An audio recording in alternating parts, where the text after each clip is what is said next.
अस्सलाम वालेकुम, मैं हूं रेहान तारिक और आप देख रहे हैं दास्ता। गुज़श्ता कुछ रोज से दुबई पाकिस्तानी सियासत का गढ़ बन चुका है। इस वक्त दुबई में पाकिस्तान मुस्लिम लीग नून और पीपल्स पार्टी की सीनियर लीडरशिप समेत नवाज शरीफ, आसिफ अली जरदारी, मरियम नवाज और बिलावल भी मौजूद हैं। ये तमाम अफराद मुल्क की सियासी और माशी सूरत हाल के अलावा आइंदा इंतखाबात और इसके बाद कायम होने वाली हुकूमत के बारे में किसी एक नुकाती फार्मूले पर पहुंचने की कोशिशों में दिखाई दे रहा है। दुबई में क्या डिस्कशन हो रही है इसके बारे में बाज़ाब्ता कोई इतलात नहीं है, लेकिन जरा ये दावा कर रहे हैं कि दुबई में सियासत से ज्यादा पाकिस्तान की माशी सूरत हाल के हवाले से चीजें मौजूद बहस है, क्योंकि दोनों बड़ी जमातों के कायदीन को मालूम है कि हुकूमत जिसकी भी आई खराब माशी सूरत हाल संभालना किसी एक के बस की बात नहीं है। इसलिए ऐसे दावे सामने आ रहे हैं कि पीपल्स पार्टी और नून लीग में मिसाक मईशत ग्रैंड चार्टर ऑफ इकोनॉमी होने जा रहा है। कहा जा रहा है कि यह मुआहिदा तकरीबन 10 साल का होगा। इस मुआहिदा जिसे ग्रैंड चार्टर का नाम दिया जा रहा है उसमें पीपल्स पार्टी के तहत नून और मईशत के अक्सर नुकात पर इनके दरमियान इत्तफाक राय हो चुका है। कहा जा रहा है कि ग्रैंड चार्टर के तहत इंतखाबात के बाद भी इत्तेहादी हुकूमत कायम होगी। इंतखाबात के इनेकाद इलेक्शन कमीशन ऑफ पाकिस्तान और निगरान हुकूमत पर छोड़ दिया जाएगा और यह भी दावा किया जा रहा है कि इन मुलाकातों में अभी तक इंतखाबी इत्तेहाद पर फैसला नहीं हो सका है। बज़ाहिर अगली हुकूमत भी तहरीक इंसाफ की दीवार से लगने के बाद इत्तेहादी हुकूमत ही बनती भी दिखाई दे रही है, जिसमें इन दोनों जमातों के साथ दीगर छोटी जमातें भी शामिल होंगी। मिसाक मईशत का अभी कोई डॉक्यूमेंट सामने नहीं आया है, ना ही इसके ऊपर कोई हतमी स्टेप हुई है। अगर दोनों जमातें किसी मुआहदे पर पहुंच जाती हैं तो इसके बाद मौलाना फजलुर रहमान और दीगर इत्तेहादियों को भी एतमाद में लिया जाएगा। इस्तेहकाम पाकिस्तान पार्टी, जिसे पंजाब की हद तक काफ़ी अहम समझा जा रहा था, वो भी अगली हुकूमत में अपना एक बेहतर हिस्सा चाहते हैं। जहांगीर तरीन की लंदन यात्रा और उसके बाद ओन चौधरी का दुबई जाना बता रहा है कि अभी उन्हें वो नहीं मिल पाया जिसकी वो उम्मीद लगाए बैठे थे। इसका अक्स हमें इस पार्टी के सदर अलीम खान के गुज़श्ता रोज़ दिए गए इंटरव्यूज में उनका ये कहना है कि वो अलग हैसियत में इलेक्शन लड़ेंगे। अब अलीम खान तो पीडीएम के अगेंस्ट इलेक्शन लड़ने की बातें कर रहे हैं। ऐसे में नून लीग क्या इरादा रखती है? मियां जावेद लतीफ़ ने प्रेस कॉन्फ्रेंस में कुछ चीज़ें अनफोल्ड की हैं जिनको मरियम नवाज और नवाज शरीफ का जाता है। वो क्या कहते हैं, जरा उसकी एक झलक आपके साथ रखता है। जो नवाज शरीफ का ख्याल है वो समझते हैं कि पिछले 4-5 सालों में पार्टी के अंदर जिस वर्कर ने, जिस लीडरशिप ने बड़ी कुर्बानी दी, पाकिस्तान के साथ कमिटमेंट निभाई, पार्टी के साथ निभाई, सख्तियां झीली, चाहे वो नए चेहरे हैं उनको आइंदा पार्टी की जो टिकट के लिए उनको कंसीडर किया जाएगा और 50% कम से कम नए चेहरे जो हैं वो नवाज शरीफ लाना चाह रहे हैं। 50% नए चेहरे। अब ये नए चेहरे कहां से आएंगे और क्या नए चेहरों की मुतहम्मिल हो सकती है इस वक्त नून लीग? दूसरी तरफ कुछ अर्सा कबल तक पाकिस्तान के सियासी मैदान में सबसे मजबूत समझे जाने वाली पार्टी अपनी गलतियों की वजह से दीवार से लग चुकी है। उनकी हर चाल उल्टी पड़ रही है। वो जमात और उसके चेयरमैन चाहते हैं कि साले 9 मई को भुलाकर उन्हें आगे बढ़ने का मौका दिया जाए, लेकिन DGISPR की प्रेस कॉन्फ्रेंस के बाद यह तकरीबन वाज़ेह हो चुका है कि ये जमात फिलवक्त किस्सा माजी बन चुकी है। इस जमात के सरबराह ने किसी तरफ से हिमायत ना मिलने पर वकला का सहारा लिया और कोशिश की कि वो एक तहरीक चलाने की कोशिश करें जिससे प्रेशर में आकर उनके गुनाह माफ़ कर दिए जाए। इस तहरीक को चलाने के लिए एतजाज़ एहसन और लतीफ़ खोसा जैसे सीनियर सियासतदानों ने भी उनका साथ दिया, लेकिन अब मालूम हो रहा है कि उनमें एक लतीफ़ खोसा के घर पर और गाड़ी पर फायरिंग करवाने में भी तहरीक इंसाफ का हाथ है। इस सारे किस्से का उकदा तब खुला जब लाहौर पुलिस ने फायरिंग में मुलविस मुलजिम को गिरफ्तार किया और मीडिया के सामने पेश किया। उस मुलजिम वीडियो स्टेटमेंट रिकॉर्ड कराया, जरा उसकी एक झलक आपके सामने रखता है। मोहसिन उर्फ लंबा समनाबाद बस्तामी रोड का मैं रहायशी हाँ। 16 तरीक 1:30 बजे DH गाजी रोड के कोल लतीफ खोसे के घर जी फायरिंग हुई है मैं की। मेरे नाल काशिफ मुंडा सी, बाइक ते असी 2 जने हजे सा। जुबैर नियाजी ने फायरिंग करने का मैनू कहा सी। उस तो बाद 10 लाख रुपये का इन्हें मैनू कहा सी कि मैं 10 लाख तेनों देवांगा। इन्हें मैनू 1 लाख रुपया दिता है, बाकी पैसे हले तक इन्हें मैनू नहीं दिते। दूसरी जानिब इस्तेहकाम पाकिस्तान पार्टी के तर्जुमान फयाजुल हसन चौहान ने एक प्रेस कॉन्फ्रेंस किया और उस प्रेस कॉन्फ्रेंस के अंदर भी जो साइबर मुजाहिदीन है PTI के उनका जिक्र किया है। और फिर PP रहनुमा एतजाज़ एहसन और लतीफ़ खोसा किस मिशन पर है और वो क्या चाह रहे हैं, वो किस तरह एक फौज मुखालिफ बनवा रहे हैं, जरा उसकी एक झलक आपके सामने रखते हैं। फयाजुल हसन चौहान साहब। इन्होंने DGISPR की उस प्रेस कॉन्फ्रेंस के बाद पूरी कौम को हर रोज पार्टी का लीडर और ये सोशल मीडिया टीम जो अमेरिका में बैठ के गैर मुल्की ताकतों के इशारों के ऊपर सारा दिन ट्रेंड चलाती है, PTI का सोशल मीडिया। और जनाब दो नए सुपा सलार चौधरी एजाज हसन साहब और लतीफ खोसा साहब अपनी पार्टी से बेवफाई करके जनाब नई पार्टी ज्वाइन किए बगैर आप जनाब इस वक्त पूरी पाकिस्तानी कौम को मिलिट्री कोर्ट्स के हवाले से गलत बयानी का शिकार भी कर रहे हैं और जनाब एक मखसूस एजेंडे के ऊपर लोगों का ज़हन खराब कर रहे हैं। इस वक्त इस्तेहकाम पाकिस्तान पार्टी के तर्जुमान फयाजुल हसन चौहान साहब हमारे साथ मौजूद है। अस्सलाम वालेकुम चौहान साहब, बहुत बहुत शुक्रिया आपके वक्त के लिए। चौहान साहब, आज आपने कुछ 1.5 घंटा तवील प्रेस कॉन्फ्रेंस की है और उस प्रेस कॉन्फ्रेंस में बहुत सारे लोगों का जिक्र भी किया और ख़ासकर आजकल आप वो जो PTI के सोशल मीडिया वॉरियर्स जिनके लिए आपने साइबर मुजाहिदीन की इस्तिलाह इस्तेमाल की है, अब उन साइबर मुजाहिदीन को कर्टेल या कंट्रोल करने के लिए हुकूमत भी मैदान में आ गई है और सोशल मीडिया पर मजीद पाबंदियां लगाने का इंतजाम। आपको लगता है कि यही वो रास्ता है जिससे इन साइबर मुजाहिदीन को रोका जा सकता है? बिस्मिल्लाहिर्रहमानिर्रहीम। एक तो मुजाहिदीन का लफ्ज़ ना यूज़ करें। मुजाहिदीन एक मुजाहिद और मुजाहिदीन एक बड़ा पाकीज़ा और एक बड़ा होली वर्ड है। मैंने आपकी प्रेस कॉन्फ्रेंस से मुस्तार लिया है चौहान साहब से भी। अच्छा, दूसरा सुने ना, दूसरा ये है कि ये फसादी हैं, फसाद फिल अर्ज़। नबी पाक सल्लल्लाहु अलैहि वसल्लम का कौल अक़दस है कि फसाद फिल अर्ज़ कुफ़र से बदतर है, कुफ़र से बदतर। और यही तमाम औलिया का, सहाबा इकराम का, आइमा इकराम का यही कौल है। अमाब इब्न तीमिया रहमतुल्लाह अलैह ने अपनी बड़ी मशहूर एक वाक़या है कि उसके ज़रिए से भी उन्होंने अपने साथियों को तालीम दी कि फ़साद फिल अर्ज़ जो है वो इस्लाम के अंदर कुफर से बदतर है। तो ये फसादी थे और फसादी है। अब इन बेचारों को कौन इस्तेमाल कर रहा है? तमाम के तमाम अमेरिका में बैठे हुए हैं। अमेरिका से हकीकी आज़ादी का नारा लगा के अमेरिका में बैठे अमेरिकी नेशनैलिटी होल्डर्स वो वहाँ पर मुल्क दुश्मन ताकतों की एजेंसियों के पेरोल पे ख़ुद तो लाखों करोड़ों डॉलर्स कमा रहे हैं और इन्होंने पाकिस्तान की मुहिब्बे वतन आवाम को, यूथ को, लोगों को गलत रास्ते पे चढ़ाया हुआ है और लोगों को ये दर्स देते हैं कि जनाब अमेरिका से हकीकी आज़ादी की जंग, रियासत मदीना, फ़लाँ और फ़लाँ, और एंड रिज़ल्ट जो है वो 9 मई का निकला। अब आप अभी अपने इंट्रो के अंदर ये चीज़ें कुछ डिस्कस कर रहे थे, मैं आपके सामने रख देता हूँ। चाइना के अंदर 100% कंट्रोल्ड सोशल मीडिया है और इलेक्ट्रॉनिक मीडिया भी, लेकिन स्पेशली सोशल मीडिया। अमेरिका के अंदर 100% कंट्रोल्ड सोशल मीडिया है। इंडिया के अंदर भी कंट्रोल्ड सोशल मीडिया है। यूरोप के अंदर भी। आप दुनिया के किसी मुल्क में, UAE और सऊदी अरब और बाकी जगहों पे तो आप बात ही ना करें।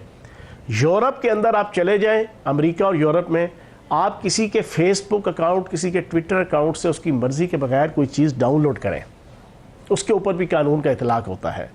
हमारे मुल्क के अंदर शुतर बेमहार चीज़ें रखी जाती हैं, रखवाई जाती हैं ताकि ये मुल्क मज़ीद डिस्टेबलाइज से डिस्टेबलाइज हो, ताइफल मलूकी फैले, मुल्क की मईशत और माशरत। ये मईशत किस तरह तबाह होती है? आपका क्या ख्याल है? मईशत मिनटों में और सेकंडों में तबाह हो जाती है, ख़राब हो जाती है। ये एक लंबा प्रोसेस होता है। इसमें सोशल एलिमेंट्स भी होते हैं, इसमें पॉलिटिकल एलिमेंट्स भी होते हैं, इसमें इंसानी ज़िंदगी के इनफरादी और इज्तिमाई तमाम आस्पेक्ट्स जो है वो इस्तेमाल होते हैं, तब जाके इकॉनमी जो है ना वो डूबती है या तरती है। तो अब यहाँ पर पिछले 1.25 साल में सोशल मीडिया को इस्तेमाल किया गया, इलेक्ट्रॉनिक मीडिया में TRP और जनाब आपकी जनाब रेटिंग के लिए वो मीडिया लॉजिक के जनाब वो सुलेमान दानिश टाइप के लोगों को जनाब पार्टी चेयरमैन और PTI की तरफ से लॉन्च किया गया। इस रास्ते की बंदिश जो है, आप समझते हैं कि ये बुनियादी और इम्पोर्टेंट होगी PTI को कॉर्नर करने के लिए या इस जमात को अल्टीमेटली बैन करने? क्योंकि मेन स्ट्रीम मीडिया से तो उस जमात के चेयरमैन का नाम हम नहीं ले सकते हैं या उस तरह से शतोमत के साथ बात नहीं कर सकते। अब सोशल मीडिया पर भी बैन करना अगला हदफ होगा इस हुकूमत का और होना भी चाहिए, आप ये कह रहे हैं? देखें, सोशल मीडिया के रूल्स एंड रेगुलेशंस तय होने चाहिए। अब सोशल मीडिया पे आप किसी की इज्जत उछाल दें, किसी की भी इज्जत उछाल दें, जो मुंह में आया बकवास कर दें, किसी की ज़ाती ज़िंदगी के हवाले से, किसी की कारोबारी ज़िंदगी के हवाले से, किसी की फैमिली के हवाले से, जो PTI के प्लेटफॉर्म से पिछले कई सालों से प्री प्लान होता है। आप बताएं, कोई उसका वाली वारस, उसकी इज्जत लुट जाए, उसकी टके आने की इज्जत ना रहे। अब आप देखें, PTI का चेयरमैन पिछले 1.25 साल से आर्मी के 3 सीनियर तरीन जनरलों के ऊपर, और उनमें से स्पेशली एक, उसके ऊपर जनाब तनकीद करता रहा और अपने आप को कत्ल करने के इल्ज़ाम लगाते रहे कि मुझे वो कत्ल करवा रहा है, मुझे वो कत्ल करवा रहा है, मैं कत्ल कर दिया जाऊँगा, मैं कत्ल कर दिया जाऊँगा, मैं कत्ल कर दिया जाऊँगा। उसका नाम बिगाड़ के रख के हर प्रेस कॉन्फ्रेंस के अंदर, हर मीटिंग के अंदर, हर जुलूस के अंदर, हर जलसे के अंदर। लेकिन JIT के अंदर पेश हुए आज से 20 दिन पहले, JIT ने कहा जनाब आपके पास कोई सबूत है? कहते जी मेरे पास सबूत कोई नहीं है, मुझे कुछ लोगों ने बताया था। ओ यार, आपको कुछ लोगों ने बताया, आपने पूरे मुल्क का बेड़ा गर्क कर दिया, आपने मुल्क की इकॉनमी तबाह कर दी। आपका क्या ख्याल है ये मुल्क की इकॉनमी इन PDM के सिर्फ हुक्मरानों ने तबाह की है? ये हुक्मरानों ने नहीं तबाह चौहान की। साहब, मेरा ख्याल है कि अब चेयरमैन PTI के लिए तो नो NRO का बोर्ड लग गया है ना, अब उनके लिए तो कोई ग्रीन सिग्नल नहीं है। उन्होंने बहुत कोशिश करके देख ली कि कोई उनकी बात सुन ले, उनके साथ बैठ जाए, बात हो जाए, लेकिन वो नहीं होती भी दिखाई दे रही। खासतौर पर रिसेंट जो DGI SPR की प्रेस कॉन्फ्रेंस थी, अब उसके बाद तो बिल्कुल एक रोक या फाटक बंद नजर आ रहा है। अब मुझे ये बताइए ना कि अब वे फॉरवर्ड क्या है, अब इनकी एलिमिनेशन के बाद क्या हो रहा है आजकल, खासतौर पे जो दुबई के अंदर बैठक हो रही है उसमें इस्तेकाम पाकिस्तान का क्या रोल है? ऑन चौधरी साहब भी दुबई में मौजूद है। अभी इस पे थोड़ी सी और गुफ्तगू कर लें कि ये जो DGI-SPR की जनाब प्रेस कॉन्फ्रेंस हुई, उसमें बड़ी डिटेल से प्रूफ के साथ उन्होंने एक एक चीज़ बताई। उसके बाद इनका सोशल मीडिया अमेरिका में से बैठ के क्या ट्रेंड चला रहा है कि फॉल्स फ्लैग ऑपरेशन। वो पार्टी का चेयरमैन भी, उसको अभी अकल नहीं आ रही, उसको समझ नहीं आ रही, लेकिन वो बेचारा कॉर्नर हो गया है। अब वो और उसका मीडिया सेल और उसकी सोशल मीडिया टीम कि जनाब ये फॉल्स फ्लैग ऑपरेशन था। मैंने आज प्रेस कॉन्फ्रेंस में भी थोड़ा सा इसका कच्चा छटा खोला है। आप बताएं फॉल्स फ्लैग ऑपरेशन का क्या मतलब है? कि ये आर्मी ने खुद करवाया है? अब आप बताएं यार, जलालत की इंतहा, बेशर्मी की इंतहा। मैं कहता हूं कि हादसे से बड़ा सानेहा ये हुआ, लोग ठहरे नहीं हादसा देकर। कोई लांती से लांती किरदार भी हो ना, वो अगर कोई गुनाह ऐप कर लेता है, कोई रंगे हाथों पकड़ा जाता है, तो थोड़ी सी शर्म हया होती है, वो बैकआउट करता है। जितना घटिया शख्स होगा, जितना बद किरदार होगा, जितना बद इखलाक होगा, जितना भी गुनहगार होगा, उसके अंदर इतनी सी रमक होगी कि वो गलती पे पकड़ा जाए तो वो बैकआउट करके थोड़ा सा एहसास जनाब नदामत जो है वो शो करेगा। आप कह रहे हैं कि यास्मीन राशिद को जो है वो ज़बरदस्ती पकड़ के कोई कर्नल लेके गया था जना हाउस। मियाँ महमूद रशीद को कान से पकड़ के जना कोई लेके गया था, कप्तान जना कोई कैप्टन आर्मी का। वो शेख इम्तियाज़ जो है वो लाहौर का सदर, वो गली गली कूचे कूचे में व्हाट्सएप ग्रुपों में ऐलान करता फिर रहा था, पहुंचो पहुंचो जना हाउस पहुंचो। उसको किसी ने कनपट्टी पे पिस्टल रखा हुआ था किसी। इसका जवाब तो DGI SPR ने बड़े जज्बाती अंदाज में और दो टोक अंदाज में दे दिया है। मुझे बताइए चौहान साहब, अभी पूरे सुन लेना। हाँ जी। हाँ, मैं असल में कहने का मकसद यह है, मैं पाकिस्तानी अवाम के सामने हमेशा हाथ जोड़ के पिछले 1.5-2 महीने से ये बात कर रहा हूँ, खुदा का वास्ता है अपने दिमाग से, अपने आंखों से ये पट्टी उतार के एक न्यूट्रल वे में एनालिसिस करें कि इस मुल्क के साथ क्या खिलवाड़ हो रहा है। मैं आज आपके प्रोग्राम की वसातत से सिंपल एक बात करूंगा, इनका ओवरसीज चैप्टर PTI का यूरोपियन ममालिक, अमेरिका के अंदर, बरतानिया के अंदर यूरोपियन ममालिक की हुकूमतों के पास जाकर पाकिस्तान के खिलाफ, पाकिस्तान की रियासत के खिलाफ डोजियर पेश कर रहा है और कह रहा है कि पाकिस्तान एक नाकाम रियासत है, पाकिस्तान के अंदर इंसानी हकूक़ की खिलाफ वर्जियाँ हो रही हैं, पाकिस्तान की ये हालत, पाकिस्तान की वो हालत, ताकि पाकिस्तान को ना कोई इमदाद दे, ना कोई कर्जा दे, ना कोई तिजारत करे। मैं इन्हीं ओवरसीज चैप्टर्स को और तंजीमों को PTI की, मैं इन्हें चैलेंज दे के कहता हूं कि तुम फ्रांस, जर्मनी, अमेरिका, बरतानिया, सऊदी अरब और UAE और कतर, आप इन ममालिक की सिविल और फौजी तनसीबात के ऊपर और उनकी जो मुकद्दस कौमी जनाब शख्सियात हैं उनकी बेहुरमती करो या उनकी जनाब फौजी तनसीबात पे हमला करो। अगर तुम्हारी हड्डियों का सुरमा ना उन्होंने बना दिया उनके रियासती इदारों ने, उनके रियासती और उनके अदालती इदारों ने, तो मेरा नाम बदल दीजिएगा।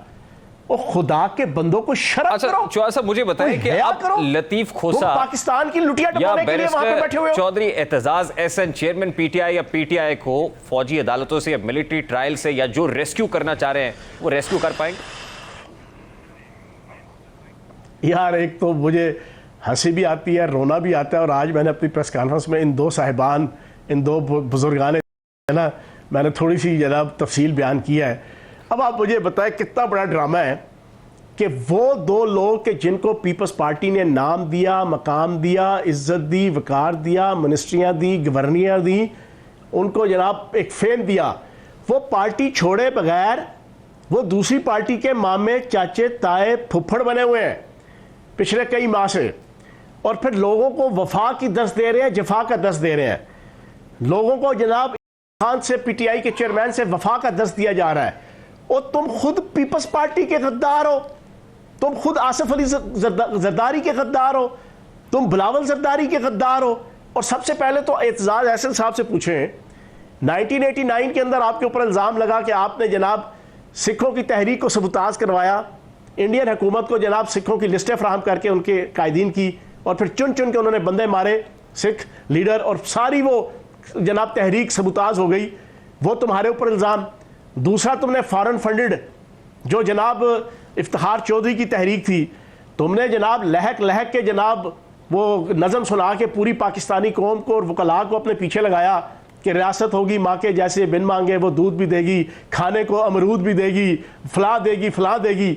जब सारे लोग पीछे चल पड़े तो जनाब बहाल हुआ, तो 6 महीने बाद यही एतजाज हसन साहब जनाब गालियाँ निकाल रहे थे चौधरी इफ्तिखार को कि इससे बड़ा 2 नंबर बंदा कोई नहीं है, मेरी ज़िंदगी की गलती, मैंने इसको सपोर्ट किया। और भाई पहले वो हिसाब, अब तुम पीटीआई के और पीटीआई के चेयरमैन के मामे बन गए हो, और तुम अपनी पार्टी से तो पहले वफा करो। 2 चीज़ें होती हैं, या पार्टी छोड़ दो, छोड़ने के बाद तुम नई पार्टी ज्वाइन कर लो। तुमने पार्टी भी नहीं छोड़ी, और तुम जनाब अपनी पार्टी से बेवफाई करके, जिसने तुम्हें नाम, इज्जत, मकाम दिया, तुम बड़े $6 मिलियन मैन और चैंपियन बने बैठे हुए दोनों, और फिर आज से 5 दिन पहले उन्होंने मजबूरन दोनों को पार्टी से निकाला। पहला तो इनका negative element ethically, legally, socially, politically इनका ये था। दूसरी सबसे इंपॉर्टेंट चीज़, रेहान भाई, आज ये मिलिट्री कोर्ट्स के खिलाफ बड़े अलमबरदार बने हुए हैं किसी बैरूनी एजेंडे की बुनियाद पर। इनसे पूछें कि आज से 3 साल पहले इसी वजीर आज़म जिसके आप बड़े सरप्रस्त आला बने हुए हैं, जिस चेयरमैन के, इसी की वजारत उज़्मा में 27 बंदों की मिलिट्री कोर्ट्स पे सिविलियन के केसेस चले। तुमने एक लफ्ज़ बोला? तुमने एक प्रेस कॉन्फ्रेंस की? तुमने इस्लामाबाद हाई कोर्ट में या लाहौर हाई कोर्ट में या सुप्रीम कोर्ट के अंदर कोई रिट की, कोई उसके खिलाफ जिद्दोजहद की? उस वक्त तो तुम्हारे मुंह में गुंगनियां थी, उस वक्त तो तुम इसके चीफ सपोर्टर थे, और उस वक्त एक सिविलियन के ऊपर सिर्फ इस वजह से आपका मिलिट्री कोर्ट्स के अंदर केस हुआ कि एक सिविलियन ने आर्मी चीफ को खत लिखा कि जनाब आप इतना ज्यादा मुल्क के वजीर आजम की सपोर्ट क्यों कर रहे हैं, आप उनकी हर गलत बात के ऊपर उनके साथ क्यों खड़े हैं। तो जनाब इसी पार्टी चेयरमैन और वजीर आजम के अप्रूवल से उस सिविलियन के खिलाफ मिलिट्री कोर्ट में केस चला था। ठीक, आप हसन की बात कर रहे हैं, ये लतीफ खोसा किधर से तरमीम की बात करके भी जस्टिफाई करने की कोशिश करते हैं। खैर, जो कुछ हो रहा है, मैं जरा मुझे इजाजत दें कि मैं आपकी पार्टी और आपके इस्तेहकाम पाकिस्तान के साथ जो सियासी सफर है उस पर कुछ बात कर सकूं। दुबई में ओन चौधरी साहब मौजूद हैं, जहांगीर तरीन साहब लंदन गए, वहाँ शायद मुलाकात हुई नहीं हुई, लेकिन उन्होंने अपने नुमाइंदे को दुबई भेज दिया।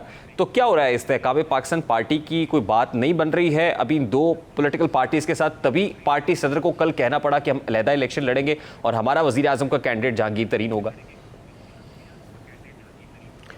यार देखो, हर पॉलिटिकल पार्टी अलहदा ही इलेक्शन लड़ती है।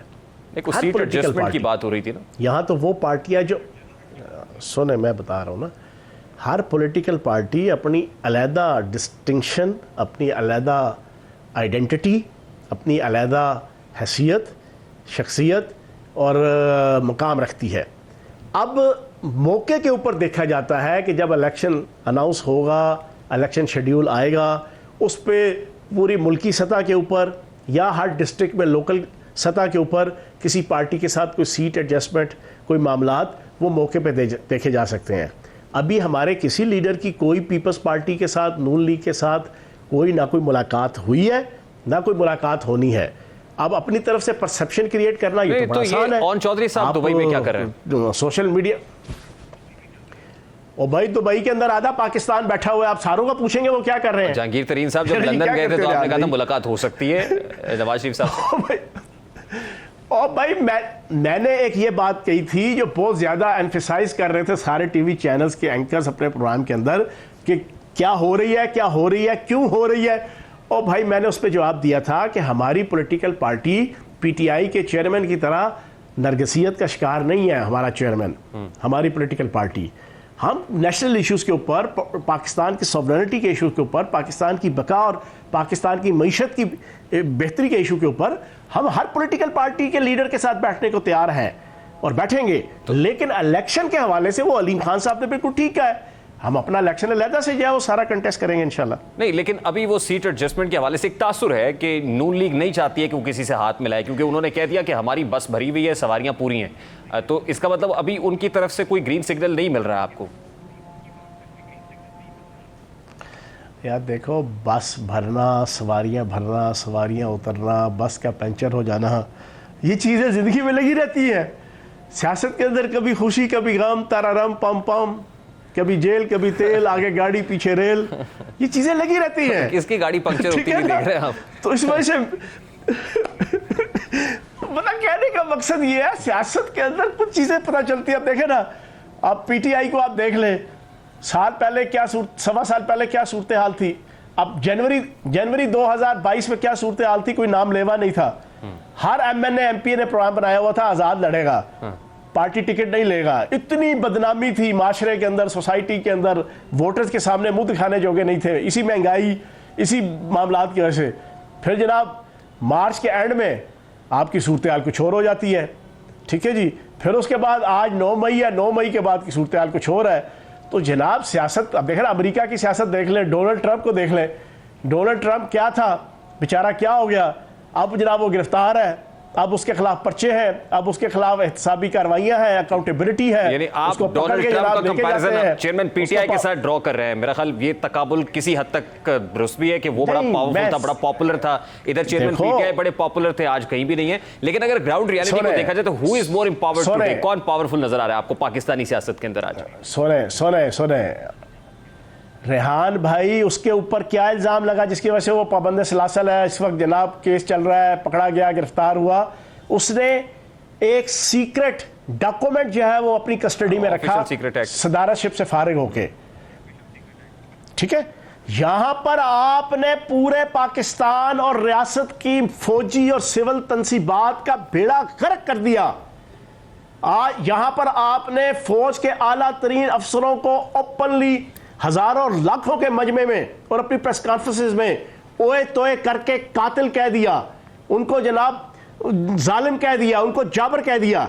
आपने जनाब जना हाउस के अंदर हमला करके वहां से गोलियां, वहां पे फौज की वर्दियां, वहां पे फाइलें वो उठा के ले गए। आपने जनाब शोहदा की तस्वीरों को और मुजस्मों को अपने हाथों से तोड़ तोड़ कर पूरी पाकिस्तानी कौम को और शोहदा की फैमिलियों को डिमोरलाइज कर दिया।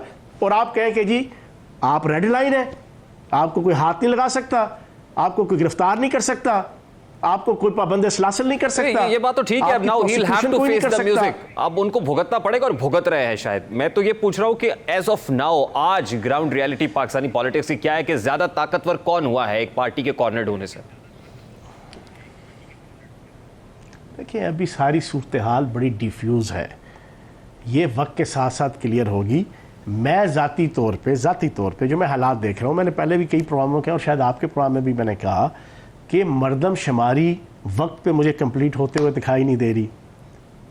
मरदमशुमारी वक्त पे कंप्लीट हो गई तो उसका ऑफिशियल गज़ट वो मुझे वक्त पे आता हुआ दिखाई नहीं दे रहा। ऑफिशियल गज़ट आ जाता है तो कानून और आइन कहता है कि ऑफिशियल गज़ट मरदमशुमारी का आएगा। ये आइन का नुक्ता है, आर्टिकल है। मैं अपनी ज़बान में आपके सामने रख रहा हूँ कौम को समझाने के लिए, आवाम को समझाने के लिए, कि जब ऑफिशियल गज़ट जारी कर दिया जाएगा रियासत पाकिस्तान और हुकूमत पाकिस्तान की तरफ से, तो फिर रियासत पाकिस्तान पाबंद है कि कौमी और सूबाई असम्बली की नई हदबंदियाँ करके वो इलेक्शन कराएगी। वो पुरानी हदबंदी पर इलेक्शन नहीं करा सकती। फिर वो हदबंदियों का 3, 4, 5 महीने का प्रोसेस है। तो मुझे तो नहीं नज़र आता कि यहाँ साल 1.5 साल तक कोई इलेक्शन के मामलात हों।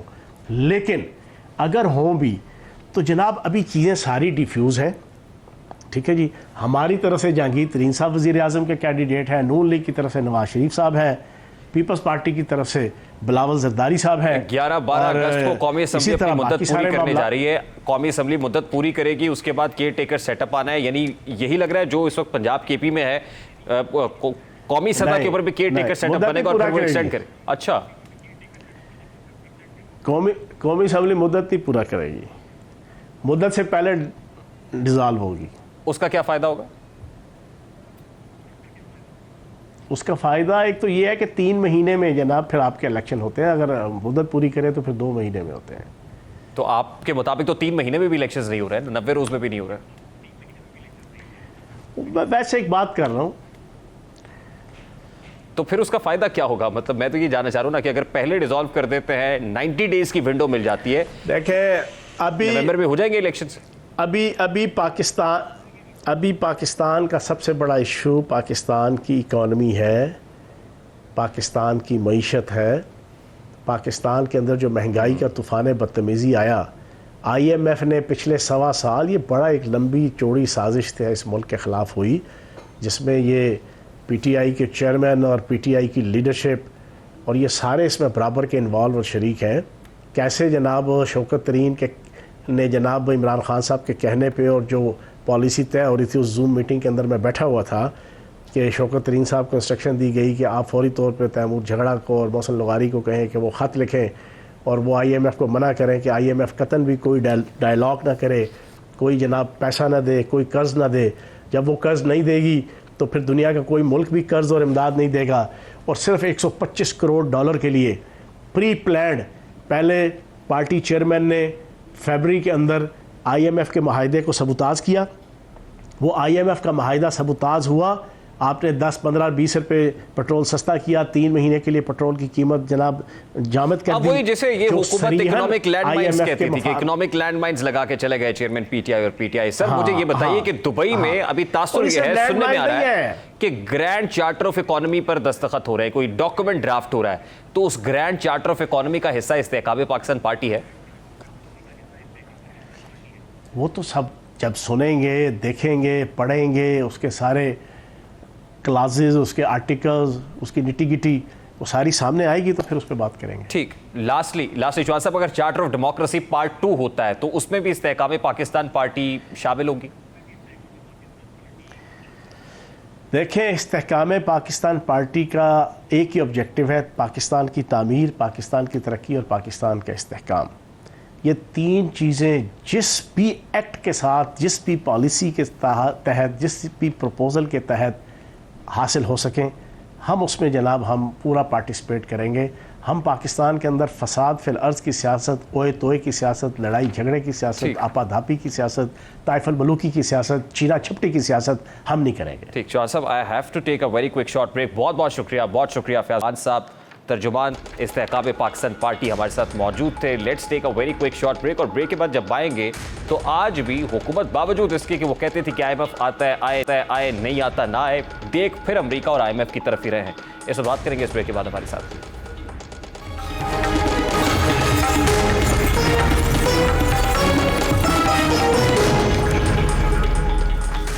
IMF पैकेज को जारी रखने और नए जायजे की मंजूरी के लिए सिर्फ 2 रोज बाकी हैं। पाकिस्तान की जानिब से दिन रात ये कोशिश की जा रही है कि किसी न किसी तरह IMF को राजी कर लिया जाए, राम किया जाए। इसके लिए इसहाक डार और उनकी टीम रोजाना की बुनियाद पर IMF हुकाम से बातचीत में मशगूल है।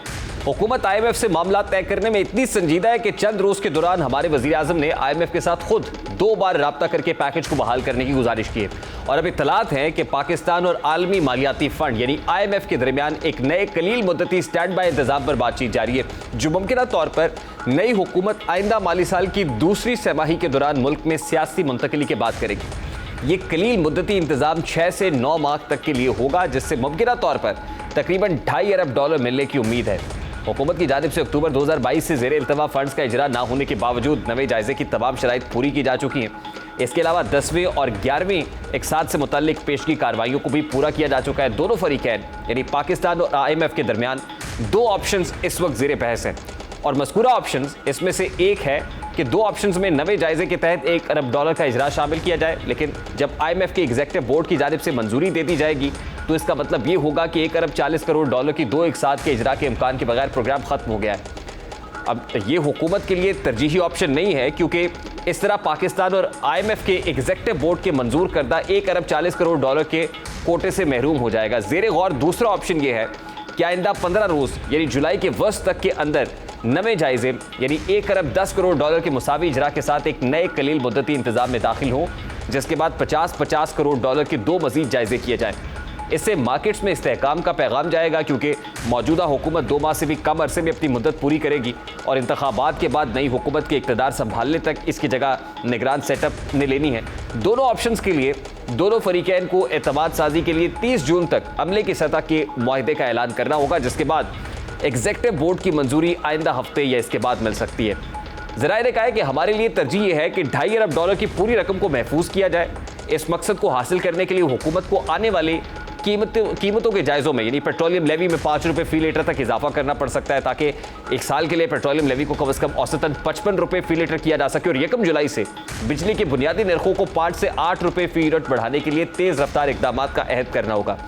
इन ऑप्शंस पर अमले की सतह पर यानी स्टाफ लेवल बातचीत होगी और वज़ीर आज़म शहबाज शरीफ और IMF की मैनेजिंग डायरेक्टर क्रिस्टलिना जॉर्जीवा के दरमियान हालिया बैक टू बैक राब्तों के दौरान तबादला ख्याल किया गया, जिसमें मंगल की सुबह की गई एक टेलीफोन कॉल भी शामिल है।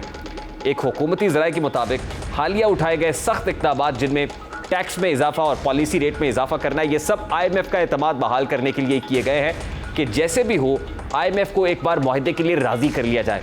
आखिरी पॉलिसी फैसला जो पाकिस्तान ने हिचकिचाहट के साथ किया वो ये था कि मरकज़ी बैंक की शरह सूद में अचानक इजाफा, जो अब तक की बुलंद तरीन सतह 22% पर है। हालांकि फ़ंड का अमला ये चाहता है कि ये 23% हो। यही वजह है कि अब आलमी मालियाती फ़ंड ने तस्दीक की है कि नज़र शुदा जो बजट है बशमूल इजाफी टैक्स, अखराजात में कटौती, तरसीलात ज़र के लिए एमनेस्टी स्कीम के खात्मे वगैरह ने प्रोग्राम की ज़रूरियात को पूरा कर दिया है।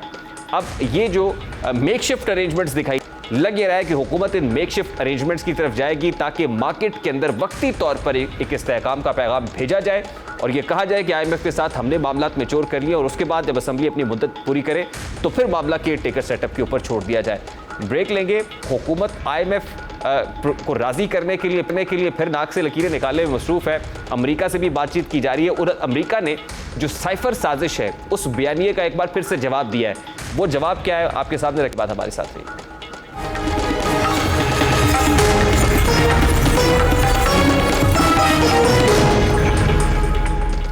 ये गुज़श्ता बरस मार्च की बात है कि जब उस वक्त की ऑपोजिशन को यकीन हो गया कि चेयरमैन तहरीक इंसाफ के संभालने वाले और उसे सहारा देने वाली बेसाखियां हटा ली गई हैं, तो यकायक पाकिस्तान की सियासत में हैरत तंगेज़ तब्दीलियां रूनुमा हुई। 4 बरस से तंग उस वक्त की ऑपोजिशन को ये लम्हात ठंडी हवा का झोंका महसूस हुआ और उन्होंने न्यूट्रल होने के दावे की जाँच शुरू की। जाँच में मसबत पेशरफ्त होने पर उन्होंने अपनी सियासी सफ़े तरतीब दी और यूँ 1 माह की कलील मुद्दत में तहरीक इंसाफ की हुकूमत को ज़मीन बोस कर दिया, जैसे कभी उसका वजूद ही नहीं था। चेयरमैन तहरीक इंसाफ ने सारे अरसे के दौरान हर वो हरबा आजमाया जिससे उनकी हुकूमत बच सके, लेकिन कोई भी हरबा कारगर साबित नहीं हुआ। जो पहला हरबा था वो एक भरे मजमे के अंदर अवामी इज्तिमा के अंदर एक सफ़ेद कागज़ जेब से निकाल कर लहराना था, जिसको उन्होंने साइफर कहा और ये कहा कि अमेरिका ने उनकी हुकूमत को घर भेजने के लिए मकामी हैंडलर्स के ज़रिए से एक साजिश की है। वो साइफर बयानिया जो इमरान खान की पॉपुलैरिटी की वजह बना, उस साइफर बयानिए से मुताल्लिक एक बार फिर जो काउंटर आर्गूमेंट है वो अमरीकी तर्जुमान की तरफ से आया। मैथ्यू मिलर के जवाब और इससे पहले अमेरिका की जानिब से कई बार इस मामले की वजाहत ने एक बार फिर चेयरमैन तहरीक इंसाफ के बयानिए को पाश कर दिया है। आज ये बात यहाँ हो चुकी है कि चेयरमैन तहरीक इंसाफ इक़्तिदार की हवस में न सिर्फ आलमी दुनिया बल्कि अब अपने मुल्क के अंदर भी किसी भी साजिश को अंजाम देने और उसे फैलाने। प्रोग्राम का वक्त अपने इख्तिताम को पहुँचे। आपसे मुलाकात होगी इंशाअल्लाह कल। अपना रखिए ख्याल। अल्लाह हाफ़िज़।